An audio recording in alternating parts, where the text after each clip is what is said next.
friends, we have all heard of the term providence.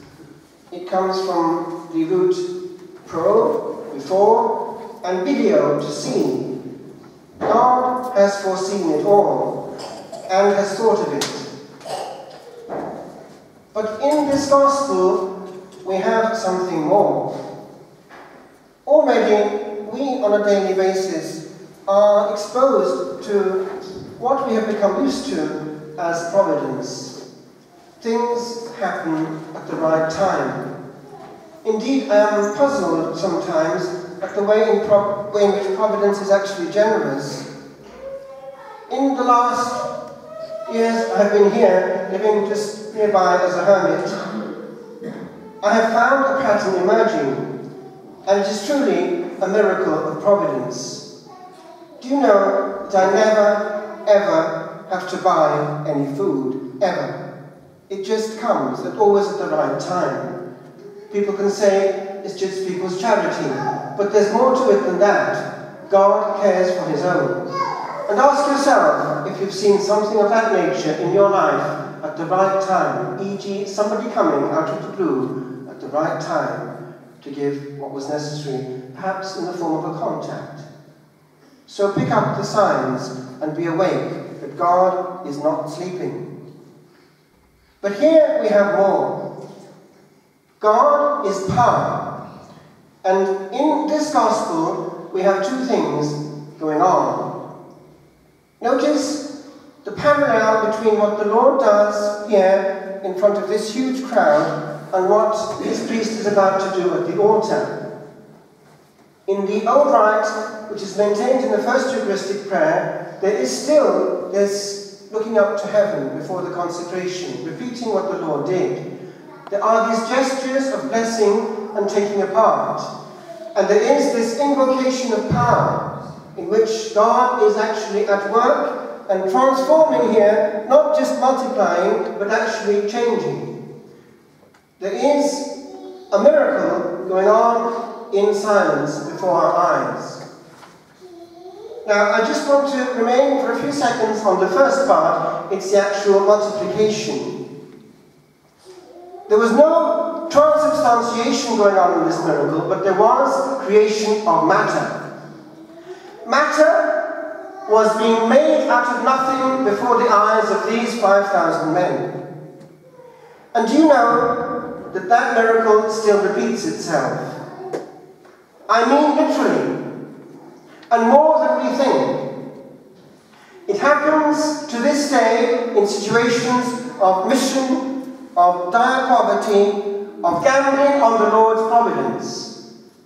And I'll just leave you with one story which came to me very recently. I was the other day visiting a close friend of mine who is now in a monastery of adoration. She had made a couple of retreats with me and discerned her vocation to give herself to prayer and praise just as an earthly angel, worshipping and loving Jesus in the Blessed Sacrament exposed day and night. So I went there and talked to her. And when I was talking to her, I remembered the story that she told in retreat, and I'll tell it to you. It's the bit that you'll remember. It was an answer to a question which I posed, knowing that this happens. Did this ever happen to you when you were handling the poor?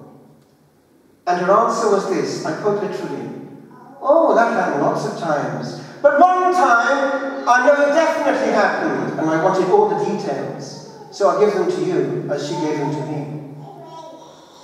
One day, she was in Spanish Harlem.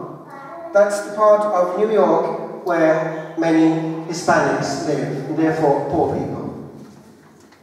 She was responsible for giving them something to eat in their misery. She only had a certain portion given for it that day. Bits of corned beef and bread, and I think something else. She started, but she immediately registered the order she had been given to to give only a small portion, because there were so many that day, she couldn't execute in charity. These were strong men and needed to be fed. So she gambled on this, and she gave each one what she knew a strong man needed. What happened? She kept on dipping into the reserve. She kept on dipping into the reserve. And at a certain point, she copped on. There's something happening here. So she hesitated and started to calculate and look.